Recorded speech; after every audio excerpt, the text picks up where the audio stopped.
सुबह की breaking news में आपका स्वागत है। नमस्कार, आपके साथ मैं हूं साक्षी जोशी और इस वक्त की बड़ी खबर आपको बता दें कि फ्रांस से भारत के लिए रवाना लड़ाकू विमान राफेल की पहली खेप यूएई पहुंच चुकी है। करीब 7 घंटे की उड़ान के बाद यूएई के अल दफरा एयरपोर्ट पर राफेल विमानों की सुरक्षित लैंडिंग हुई। यूएई में सिंगल स्टॉप के बाद वहां से उड़ान भरकर 5 राफेल विमान कल सीधे अंबाला एयरबेस पहुंचेंगे। भारतीय वायुसेना के बेड़े में राफेल के शामिल होने के साथ ही वायुसेना की ताकत कई गुना बढ़ जाएगी।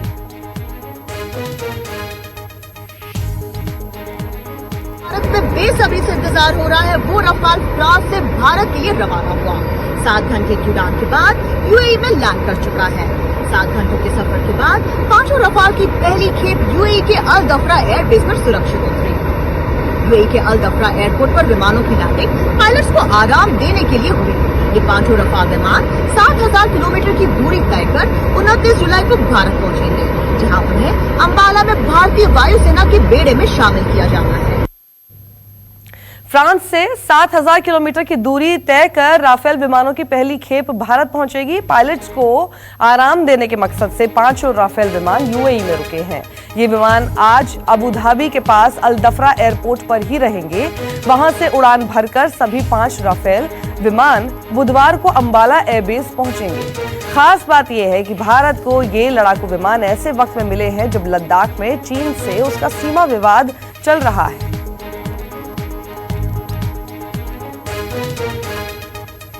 रफाल की खेप यूएई के अबू धाबी में अल दफरा एयरबेस पर रुकी। इस एयरबेस को फ्रांस ऑपरेशन करता है, जो अबू धाबी में 32 किलोमीटर दूर दक्षिण में है। ये अरब अमीरात के पश्चिमी कमान का हेडक्वार्टर है, जिसे फ्रांस एयरफोर्स भी इस्तेमाल करता है। नाटो के लिए ये एयरबेस बेहद अहम है। इस बेस पर फ्रांस ने मिराज और नेवी का सरताज माने जाने वाले ब्रेगे अटलांटिक युद्धक विमान को भी तैनात कर रखा है। न्यूज़ 24 के लिए इरफा खान। मनीष कुमार इस वक्त हमारे साथ जुड़ गए हैं। मनीष, आखिर अब ये दोबारा उड़ान यूएई से कब भरेगा और कब तक पहुंचेगा अंबाला एयरबेस? देखिए साक्षी, यूएई से अंबाला की जो दूरी है करीब माना जा रहा है कि 4.5 से 5 घंटे है। जो हमें सूत्रों से जानकारी मिल रही है कि कल अंबाला जो एयरबेस है एयरफोर्स का, वहां पे सुबह 8 बजे के आसपास ये पहुंच सकता है। हालांकि अभी पुख्ते तौर पे भारतीय वायुसेना द्वारा समय नहीं बताया गया, लेकिन हमें सूत्रों के द्वारा जानकारी मिली है कि कल सुबह 8 बजे अंबाला एयरबेस पे जो है लैंडिंग हो सकती है राफेल विमानों की, 5 राफेल विमानों की।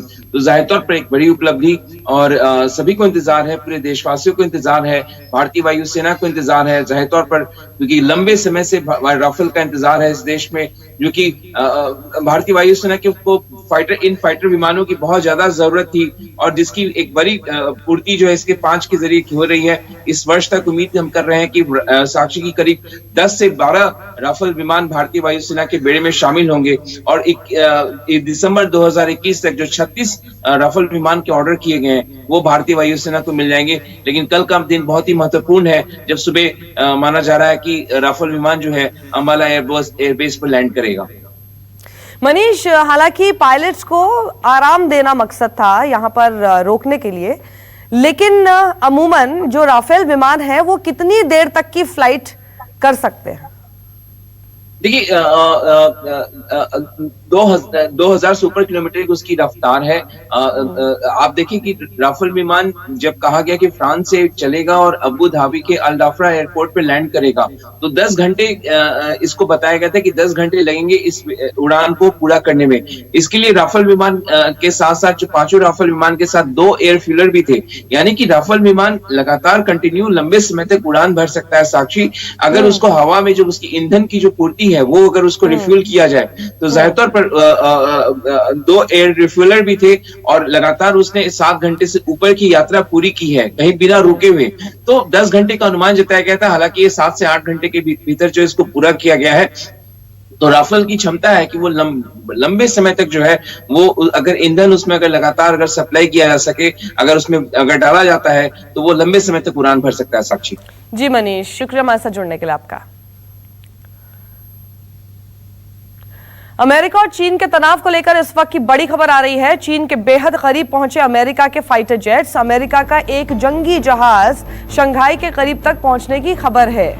ये जंगी जहाज शंघाई से महज 100 किलोमीटर दूर ही रह गया। हालिया साल के लिहाज से अमेरिका के फाइटर जेट के चीन के इतना करीब पहुंचने की ये पहली घटना है। कोरोना वायरस, ट्रेड वॉर से लेकर चीन सागर जैसे मुद्दों को लेकर अमेरिका और चीन में तनाव बढ़ा हुआ है। अब इस घटना के बाद तनाव के और ज्यादा गहराने की आशंका बन गई है।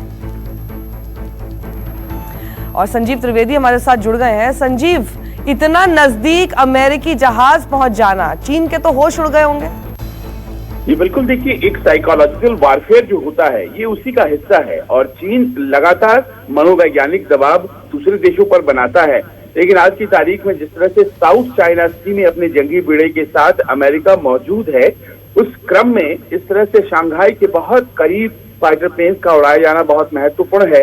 और आपको यहाँ ये भी बताते चले साक्षी कि साथ ही साथ ये भी देखा गया है कि शंघाई में सिविल डिफेंस के ड्रिल्स बहुत तेज हो गए हैं और साथ ही साथ शहर में कई पोस्टर्स भी लगे हैं जिसमें कि नागरिकों को हमेशा तैयार रहने की हिदायत दी गई है। लेकिन बार बार ऑनलाइन ये रूमर्स को क्वॉश किया जा रहा है, गलत बताया जा रहा है कि चीन वॉर की तरफ बढ़ रहा है क्योंकि वहां के लोगों में डर और खौफ हो जाएगा। लेकिन ये हकीकत है कि भीतर ही भीतर चीन भी तैयार है किसी अनहोनी के लिए। जी संजीव, आप हमारे साथ बने रहे। इस बीच बता दें अपने दर्शकों को कि पाकिस्तान में नापाक हरकत को लेकर भारत ने पाकिस्तान उच्चायोग के सामने कड़ा विरोध दर्ज कराया है।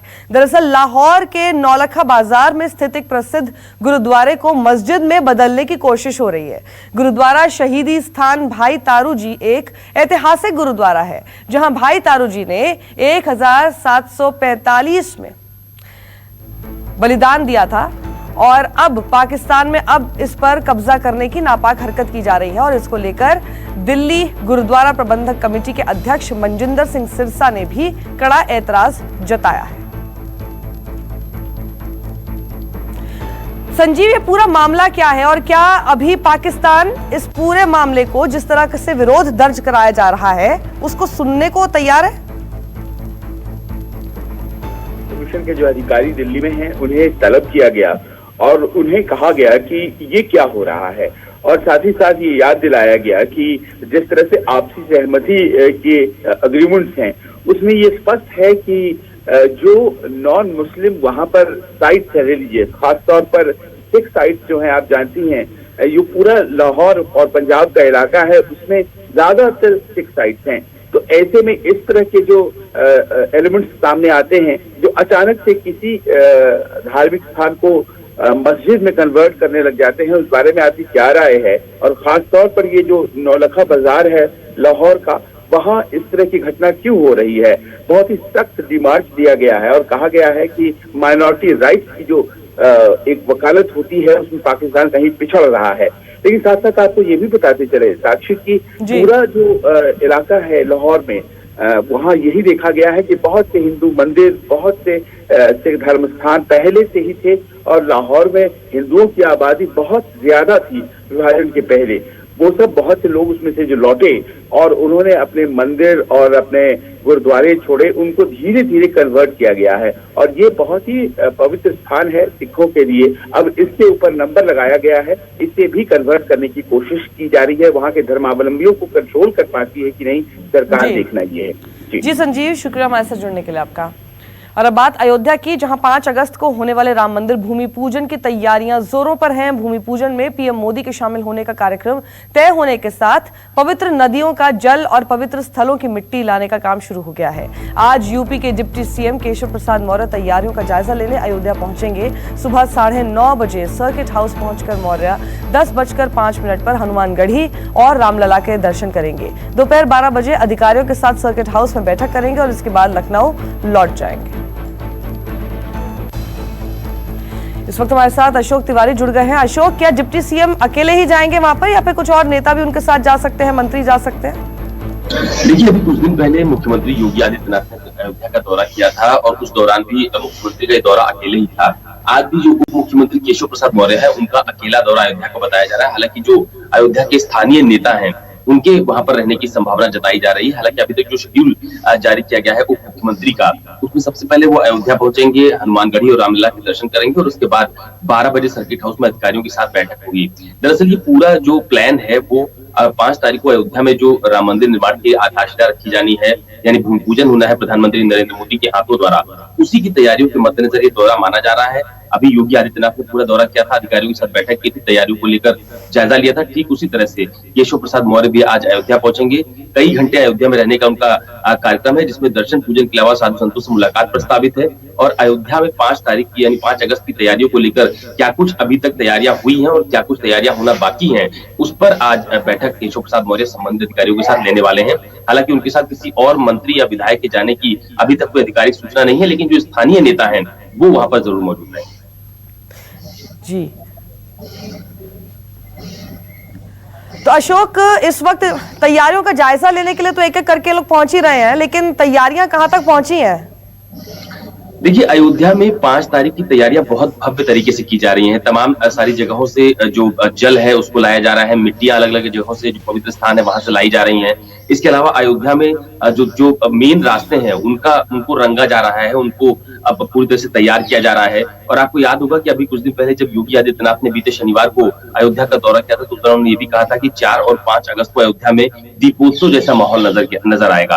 यानी अयोध्या में अब जब भूमि पूजन होगा तो उस वक्त दीपोत्सव जैसी स्थिति अयोध्या में देखने को मिलेगी। और दूसरी सबसे अहम बात कि विश्व हिंदू परिषद की तरफ से इस पूरे आयोजन को बहुत भव्यता देने की कोशिश की जा रही है। सभी से इस बात की अपील जारी की गई है पूरे देश में कि 4 और 5 अगस्त को बहुत भव्य तरीके से मनाएं। जो 5 तारीख का पूरा आयोजन होगा उसको LED स्क्रीन के माध्यम से सभी को दिखाने की पूरी कोशिश की जा रही है। लाइव प्रसारण उसका संबंधित चैनलों पर होगा। इसके अलावा जो अलग अलग जगहों पर जहां जहां प्रधानमंत्री को जाना है, हालांकि अभी पूरा शेड्यूल प्रोग्राम प्रधानमंत्री का नहीं आया है, लेकिन ये कहा जा रहा है कि प्रधानमंत्री जब मंदिर निर्माण के लिए भूमि पूजन करेंगे उसके पहले वो हनुमानगढ़ी भी जा सकते हैं। रामलला का दर्शन उनका प्रस्तावित है। तो कुल मिला के उस पूरे आयोजन को पूरी तरह से भव्यता देने की कोशिश की जा रही है, ताकि इसका एक बहुत बड़ा और सकारात्मक संदेश दिया जा सके।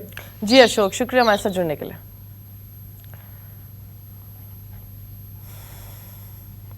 बैंकों और इंश्योरेंस सेक्टर के प्राइवेटाइजेशन के खिलाफ भारतीय मजदूर संघ का आज दिल्ली में प्रदर्शन होगा। संघ की वित्तीय इकाई के इस प्रदर्शन में भारतीय मजदूर संघ से जुड़े कर्मचारी और पदाधिकारी पार्लियामेंट स्ट्रीट के सामने जुटेंगे और दोपहर 2 से 3 बजे तक 1 घंटे तक विरोध प्रदर्शन करेंगे। विकास दुबे एनकाउंटर केस में आज सुप्रीम कोर्ट में अहम सुनवाई होगी। मुठभेड़ मामले की जांच के लिए गठित जांच आयोग में बदलाव की मांग वाली याचिका पर आज कोर्ट में सुनवाई होगी। अर्जी में आयोग में शामिल रिटायर्ड डीजीपी KL गुप्ता और हाईकोर्ट के पूर्व जज जस्टिस शशिकांत अग्रवाल को हटाने की मांग की गई है। याचिका में KL गुप्ता के एनकाउंटर के तुरंत बाद पुलिस के पक्ष में बयान देने का आरोप लगाया गया है, जबकि जस्टिस शशिकांत अग्रवाल के लिए विवादित हालात में जज का पद छोड़ने की बात कही गई है।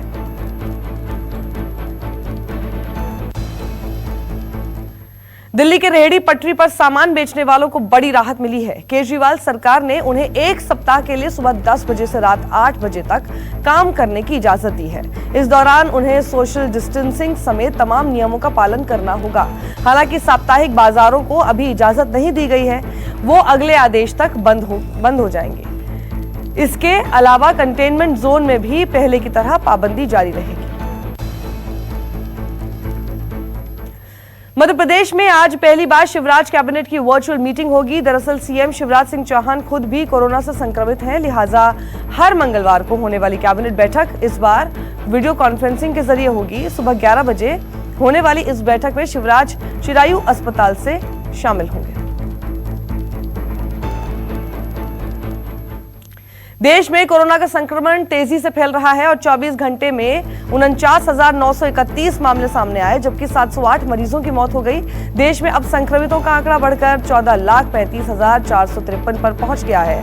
वहीं अब तक 32,771 मरीजों की जान जा चुकी है। देश में कोरोना से रिकवरी रेट 63.92% हो गया है।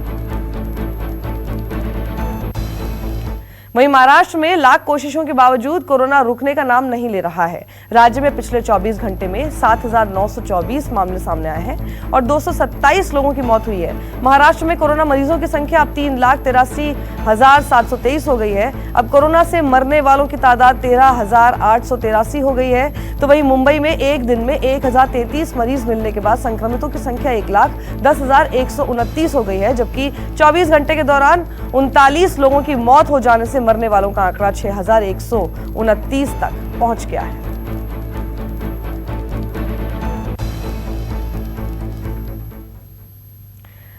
दिल्ली में कोरोना के मरीजों की संख्या में कमी देखने को मिली है। दिल्ली में 24 घंटे में कोरोना के सिर्फ 613 मामले सामने आए, जबकि 26 मरीजों की मौत हो गई। दिल्ली में अब संक्रमितों का आंकड़ा 1,31,219 हो गया है, जबकि मरने वालों की संख्या 3,853 पर पहुंच गई है। दिल्ली में कोरोना के केस लगातार घट रहे हैं, टेस्ट की संख्या बढ़ रही है और मरीजों की संख्या लगातार कम हो रही है। सीएम योगी के कोरोना टेस्ट बढ़ाने के निर्देश के बाद यूपी में कोरोना के मरीजों की संख्या भी बढ़ने लगी है। यूपी में एक दिन में रिकॉर्ड 3,578 नए केस सामने आए हैं। अब राज्य में कोरोना मरीजों की संख्या 70,566 तक पहुंच गई है। यूपी में इस वक्त कोरोना के 26,204 एक्टिव केस हैं। 24 घंटे में 31 मरीजों की मौत के बाद मरने वालों का आंकड़ा 1,456 तक पहुंच गया है।